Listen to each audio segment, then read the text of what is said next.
Bonjour et bienvenue dans Change de régime, épisode 26, ou comment utiliser ton cerveau pour toi et pas contre toi.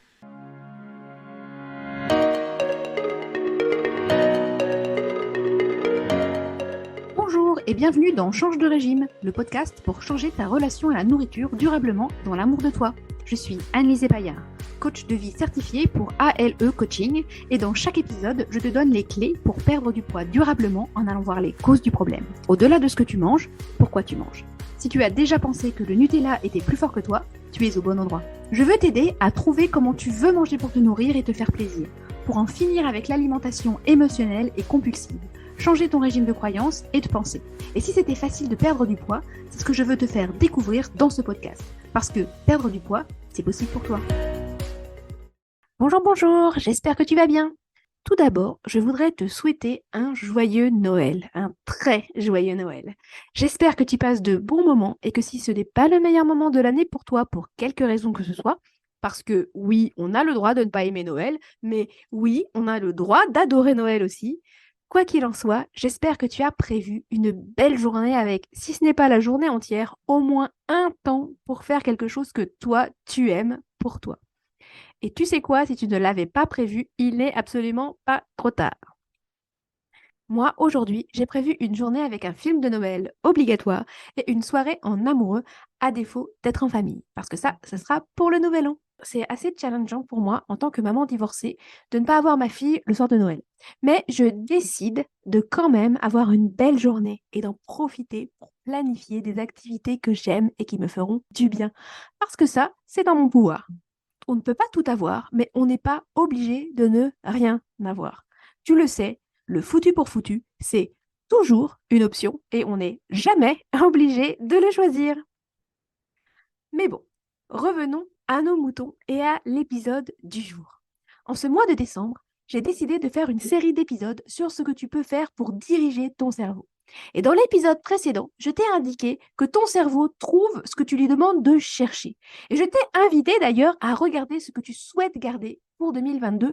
J'espère que l'exercice a été intéressant pour toi. Parce que oui, même si l'année a été pourrie de chez pourrie, je suis certaine que tu peux tout de même garder 2-3 moments de joie et de partage de cette année. Et si ce n'est pas le cas, prends définitivement un appel avec moi parce qu'on va trouver ensemble. Je relève le défi. Mais aujourd'hui, je voudrais te parler des questions puissantes qui me servent à moi. Et oui, car tu le sais, j'ai été dans ta situation, enfin si tu es en surpoids. J'ai moi-même fait le chemin de la perte de poids, de rediriger mon cerveau, de perdre du poids et bien évidemment de travailler sur mes habitudes, mes croyances, mes régimes de pensée. Donc, comme c'est Noël, je vais te donner les meilleures pensées qui m'ont servi sur le chemin et d'ailleurs qui me servent encore. Celles que je préfère et que j'utilise d'ailleurs encore. Pour cela, j'ai ressorti mon carnet de bord qui m'a accompagné lors de ma perte de poids et j'ai ressorti les choses marquantes que j'y avais notées. Est-ce que tu es prête? C'est parti. La première, c'est la faim est ton ami. Et oui, car la faim est un signal. Et ça ne veut absolument pas forcément dire que quelque chose va mal se passer ou qu'on va mourir. Ensuite, ne t'attends pas à ce que ce soit facile, attends-toi à ce que ce soit difficile et sache que tu peux le faire. Ça, c'était une pensée donnée par ma mentor Brooke Castillo. La troisième, que j'adore, que j'aimerais toute ma vie, c'est je ne suis pas une poubelle. Et si c'est moi ou la poubelle, ça va à la poubelle. Ça, c'est quand on t'incite à manger alors que tu n'as plus faim ou que tu n'as plus de plaisir. Tu n'es jamais obligé de finir. Tu n'es pas une poubelle. Si tu manges alors que tu n'as ni faim ni plaisir, tu te traites moins bien qu'une poubelle. Ensuite, les envies sont inoffensives. Souvent, quand on a une envie, en fait, une envie de manger, une urgence, on a l'impression que c'est plus fort que nous et que notre cerveau, en fait, nous dit que quelque chose de vraiment terrible va arriver si on n'y répond pas. Et vraiment, cette pensée m'aidait beaucoup à faire relâcher la pression, en fait. Les envies sont inoffensives. Une autre qui ressemble, c'est aussi je n'ai pas besoin de répondre à chacune de mes envies. Et un petit peu du même style, on a aussi la pire chose qui puisse arriver, c'est une émotion. Ensuite, il est normal de ressentir des émotions désagréables. Celle-là, elle est utile pour se rappeler qu'en fait, le 50-50 de la vie. Et oui, on va avoir 50% d'émotions désagréables et 50% d'émotions agréables. On aimerait bien que ce soit toujours des émotions agréables qui arrivent, mais en fait, non. Et c'est normal. Parfois, j'aimais bien me rappeler, et bien je me le rappelle encore, oui, il est normal de ressentir des émotions désagréables. On est juste dans un down. Ensuite, une autre que j'aimais beaucoup, c'est je travaille à ce que ma perte de poids soit durable et définitive. Ça, c'était vraiment pour me rappeler que je n'ai pas besoin d'être parfaite, c'est normal de chuter. Aujourd'hui, je travaille à ce que ma perte de poids soit durable et définitive. Ensuite, une autre de mes préférées, je prends l'amour, pas le gâteau. Ça, c'est quand on me propose quelque chose que je ne veux pas manger. On pense qu'on ne peut pas dire non. Et dans ces cas-là, j'aime me rappeler que je peux prendre l'amour et pas le gâteau. C'est-à-dire que je peux dire non, mais c'était très bon, merci beaucoup. Je te remercie, c'était délicieux, mais je n'ai plus faim. Merci beaucoup, mais non merci. Là, tu vois, tu prends l'amour que la personne te donne, mais tu ne manges, tu n'es pas obligé de manger le gâteau pour recevoir ou lui faire sentir que tu ressens l'amour qu'elle a mis potentiellement dans le gâteau. Si par exemple quelqu'un t'a préparé ton gâteau préféré, eh ben t'es pas obligé de le manger pour lui dire merci en fait et pour qu'elle puisse reconnaître que tu vois l'amour qu'il y a peut-être dans ce geste. Ensuite, une autre pensée vraiment très forte pour moi, c'est que je suis une personne qui tient ses engagements envers les autres, mais aussi envers moi-même. Alors là, j'ai fait un épisode de podcast sur celui-là pour expliquer en quoi c'était plus facile de tenir ses engagements qu'on a envers les autres plutôt qu'envers soi. Et là, je t'invite à aller l'écouter si ça te parle. Mais c'est vraiment important de penser, voilà, je suis une personne qui tient ses engagements envers moi-même. Les engagements que je prends envers moi-même sont aussi importants que les engagements que je prends envers les autres, peut également être utile dans cette situation. Ensuite, une autre pensée extrêmement intéressante, c'est j'ai droit à tout. Je peux me faire plaisir et m'arrêter quand je n'ai plus de plaisir. Ça va avec toutes les pensées un peu de frustration. Tu sais, en fait, il n'y a pas d'aliments interdits, il n'y a pas d'aliments qu'on n'a pas le droit de manger. Si tu penses que tu n'as pas le droit de manger quelque chose, ton cerveau voudra absolument manger ça jusqu'à ce que tu l'aies mangé, en fait. Il va rentrer vraiment en résistance. Tu le sais, la frustration mène à la compulsion. Penser que tu as le droit à tout, tu as le droit de te faire plaisir et t'arrêter quand tu n'as plus de plaisir, ça te redonne aussi du pouvoir. Et ça te redonne aussi le choix de manger ou de ne pas manger. C'est toi qui décides de manger ou c'est toi qui décides de ne pas manger en fonction de tes objectifs. Ensuite, une des pensées les plus puissantes pour moi, c'est vraiment, si j'étais sereine, qu'est-ce que je ferais? Ça marche vraiment sur moi quand je suis sur le point d'entrer dans une tempête. Mais c'est aussi parce que mes émotions montent, mes émotions moteurs, les émotions dans lesquelles j'avance le plus, c'est vraiment la sérénité et être décidée. Quand je suis sereine et décidée et sereine, alors là, je peux tout faire. Et donc, parfois, juste me poser la question, ok, là, si j'étais sereine, qu'est-ce que je ferais? Ça permet vraiment de faire baisser la pression. Si tu veux que ça marche, vraiment pour toi, essaye de déterminer dans quelle émotion, à partir de quelle émotion tu fais vraiment les choses pour toi et pas contre toi. Dans quelle émotion, vraiment tes émotions moteurs. Et là, tu peux te demander à un moment où tu vois que tu vas faire quelque chose que tu n'as pas forcément envie de faire. Tu peux te poser la question, ok, et si j'étais un, alors qu'est-ce que je ferais? Ensuite, ce qui crée ton futur, c'est ce que tu penses maintenant.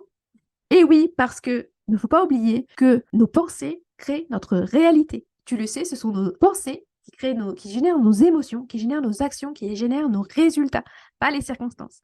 Donc, n'oublie pas que ce que tu penses maintenant, c'est extrêmement important. Si tu penses je ne peux pas réussir, tu n'y arriveras pas. Donc, c'est vraiment important de savoir qu'est-ce que tu penses et de mettre des mots dessus. Ce qui crée ton futur, c'est ce que tu penses maintenant. Ensuite, deux pensées qui vont un petit peu ensemble aussi et que je trouve vraiment très utiles, c'est vraiment si la faim n'est pas le problème, manger n'est pas la solution. Ou son pendant, quel que soit le problème, la solution n'est pas dans le frigo. Ça, c'est un petit rappel en cas de fringale émotionnelle. Ensuite, pour savoir si tu voudrais ou pas faire une action ou pas, tu peux te demander, serais-je OK de faire cela pour le reste de ma vie? Ça, c'est un petit peu aussi quand tu veux commencer un régime type restrictif. Tu peux te demander si, par exemple, tu n'es pas prête à manger des barres protéinées pour le reste de ta vie en tant que repas, ben ne le fais pas maintenant. Apprends plutôt à perdre du poids comme tu voudrais manger quand tu seras à ton poids cible. Donc, si tu n'es pas prête à le faire pour le reste de ta vie, potentiellement, c'est pas forcément OK de le faire maintenant. Ensuite, c'est 3 pensées qui m'aident, moi, à me motiver ou à me mettre sur le chemin de la décision et de l'action. Je veux le faire, je peux le faire, je le fais. Ensuite, quand je me pose une question et où mon cerveau m'amène: je ne sais pas». Souvent, pour savoir, par exemple, typiquement, si j'ai faim ou pas, je t'invite souvent à te poser la question, «Est-ce que tu as faim ou pas?» parce que c'est un bon signal pour savoir si tu veux manger ou pas. Aussi, si tu as du plaisir ou pas. Si tu te poses la question, c'est que c'est non. Voilà, comme ça t'aide à choisir. Tu ne sais pas, si tu te poses la question, c'est que c'est non. Si tu te poses la question de savoir si tu as faim ou pas, si tu te poses la question, c'est que c'est non. Voilà. Si tu ne sais pas, c'est que c'est non. Voilà. Dans le doute, ne mange pas. C'est que c'est non. Ensuite, une autre pensée extrêmement puissante quand tu penses que tu n'as pas le choix ou que tu subis une situation pour te rappeler que quelles que soient les circonstances, tu peux prendre soin de toi, c'est: qu'est-ce qui est en mon pouvoir maintenant? Sur quoi est-ce que j'ai du pouvoir? Qu'est-ce que je contrôle? Là, ça va t'aider à reconnaître que quelle que soit la situation, tu as une certaine latitude malgré tout. Tu vois, tu ne peux pas contrôler ce que font les autres, ce que pensent les autres ou ce que disent les autres. Par contre, tu peux toujours contrôler ce que toi tu penses, ce que toi tu ressens et ce que toi tu fais et ce que toi tu dis. Et ça, c'est extrêmement important. Qu'est-ce qui est en ton pouvoir maintenant? Ensuite, une excellente pensée pour contrer le pire scénario, c'est: et si tout pouvait aller pour le mieux? À quoi ça ressemblerait? Aussi, une autre pensée un petit peu dans la même veine, c'est: est-ce que cela aura de l'importance dans 3 semaines, 3 mois, 3 ans? Ça peut t'aider à faire tout de suite redescendre la pression. Ensuite, une autre pensée que j'adore, c'est: tu peux faire des choses difficiles. Celle-là, vraiment, je l'adore parce que oui, parfois, on veut faire des choses difficiles. Il n'a jamais été question que ce soit facile tout le temps. Mais oui, je peux faire des choses difficiles. Ensuite, en cas de je ne sais pas bloquant de ton cerveau, ma réponse préférée, c'est: et si je savais, je ferais quoi? Et une petite variante, au cas de mais ce n'est pas possible, tu peux te demander: si c'était possible, ça se passerait comment? Enfin, en cas d'envie de manger, pour séparer les émotions des faits, tu peux te demander: pourquoi je veux manger? Qu'est-ce qui se passe? C'est quoi la raison? Si j'ai pas faim, pas de plaisir, c'est quoi la réponse émotionnelle? Et là, ça va t'aider à aller séparer les émotions des faits. Ensuite, en cas de chute, on peut se donner un moment pour évaluer sans critiquer, analyser et passer à autre chose. Et la pensée que tu peux développer pour ça, c'est: qu'est-ce que je peux apprendre de ce qui s'est passé? Ça, je te conseille toujours parce que tu sais que dans la culpabilité, on n'avance pas. C'est dans la bienveillance qu'on avance. Et là, du coup, une autre pensée un petit peu utile, ça pourrait être: que dirait l'amour? Et on a toujours cette possibilité de choisir l'amour de soi, la compassion. Parce que c'est dans la compassion et dans l'amour de soi qu'on avance, ne l'oublie pas. Ce qui marche aussi, ça peut être quelque chose comme: qu'est-ce que je dirais à ma meilleure amie, à ma fille ou à une personne que tu aimes vraiment beaucoup. Et voilà pour cet épisode express de Noël. Je te souhaite une merveilleuse fin d'année et je te retrouve la semaine prochaine pour le dernier épisode de 2022. Joyeux Noël! Voilà ce que je voulais te partager aujourd'hui. J'espère que ça t'a plu. Si c'est le cas, n'hésite pas à mettre un commentaire et une note 5 étoiles. Ça m'aidera beaucoup à faire décoller mon podcast. Et si tu veux en apprendre plus et avoir plus d'infos, je te conseille de t'inscrire à ma newsletter. Ce n'est pas compliqué, c'est un mail par semaine, tous les vendredis matins. Je te partage des astuces et des conseils. Pour ça, rien de plus simple, va sur mon site www.alecoaching.fr, tout attaché, tout minuscule, et tu trouveras un formulaire pour recevoir mon cadeau gratuit, mes astuces pour arrêter de binger, et t'inscrire à ma newsletter. En attendant, je te dis à la prochaine pour un nouvel épisode. Et n'oublie pas, perdre du poids, c'est possible pour toi. À très vite!